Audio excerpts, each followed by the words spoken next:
আগে যদি জানতাম তবে মন ফিরে চাইতাম, এই জ্বালা আর প্রাণে সহে না ও মন রে। গানটি লিখেছেন নুরুল হুদা। তিনি একজন রাজনীতিবিদ ছিলেন। লাকি আকন্দ গানটি গেয়েছিলেন প্রাণ খুলে। এই গানের গীতিকার হিসেবে তার নাম আজকাল দেখি না। মুক্তিযোদ্ধা নুরুল হুদা 1973 সালে ম্যাজিস্ট্রেট হিসেবে যাত্রা শুরু করেছিলেন। তারপর হুট করে চাকরি ছেড়ে 1979 সালে স্বতন্ত্র ভোট করে বিজয়ী হন। ছাত্র জীবনে ছাত্রলীগের রাজনীতির সঙ্গে যুক্ত ছিলেন। এমপি হয়ে প্রেসিডেন্ট জিয়াউর রহমানের হাত ধরে বিএনপিতে যোগ দেন। 1991 সালে আবার বিজয়ী হয়ে প্রথমে তথ্য প্রতিমন্ত্রী হন, পরে প্রশাসন তখনকার সংস্থাপন প্রতিমন্ত্রী হন। নুরুল হুদা মৃত্যু পূর্ব পর্যন্ত বিএনপির কেন্দ্রীয় নেতা ছিলেন। এই গীতিকার মামুনিয়া, আগে যদি জানতাম সহ আরো বহু জনপ্রিয় গান লিখেছেন।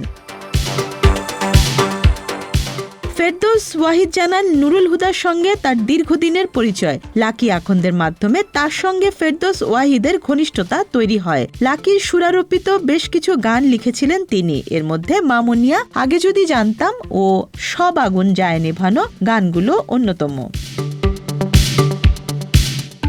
আগে যদি জানতাম গানের পেছনে লুকিয়ে আছে একটি মজার ইতিহাস। এই গানটির জন্ম 1976 সালে কক্সবাজারে। ফেরদৌস ওয়াহিদ আর লাকি আকন্দ ছিলেন ক্লাস ফ্রেন্ড। এই গানটি গাওয়ার জন্য লাকির পেছনে প্রায় 6 মাস লেগেছিল ফেরদৌস ওয়াহিদ। 1977 সালের জুনের 7 তারিখ এক সকালে লাকি বললেন, যদি একদিনের মধ্যে সব অ্যারেঞ্জ করা যায় তবেই নাকি গানটি গাইতে পারবেন। ফেরদৌস ওয়াহিদ একদিনের মধ্যে বাঁশিবাদক, bass guitarist, lead guitarist arrange করেন। সবাইকে দেখে লাকি অবাক হয়ে যায়। কিবোর্ডে ছিলেন লাকি নিজেই। তারপর একই বছর বিটিভির আনন্দমেলা অনুষ্ঠানে গানটি ফেরদৌস ওয়াহিদ পরিবেশন করেন। 6 মিনিট 10 সেকেন্ডের এই একটি গান ফেরদৌস ওয়াহিদের জীবনের সবকিছু পাল্টে দেয়। আজকের এই ফেরদৌস ওয়াহিদ হওয়ার পেছনে এই গানটির অবদান ছিল অনেক। গানটি পরবর্তী সময়ে 1985 সালে লাকি আবার নতুন করে গায়।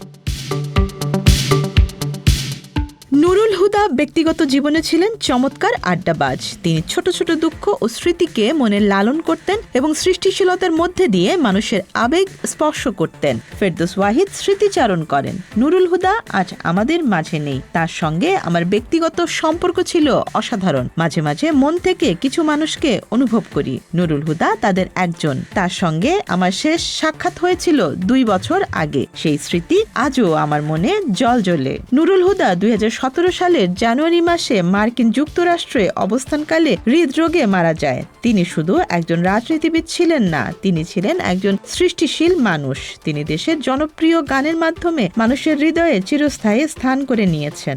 আগে যদি জানতাম শুধু একটি গান নয়, এটি একটি স্মৃতি, এটি সময়ের সাক্ষ্য এবং নুরুল হুদার জীবনের একটি সৃষ্টিশীল অবদানের প্রতিফলন। Desk report, Dhaka express.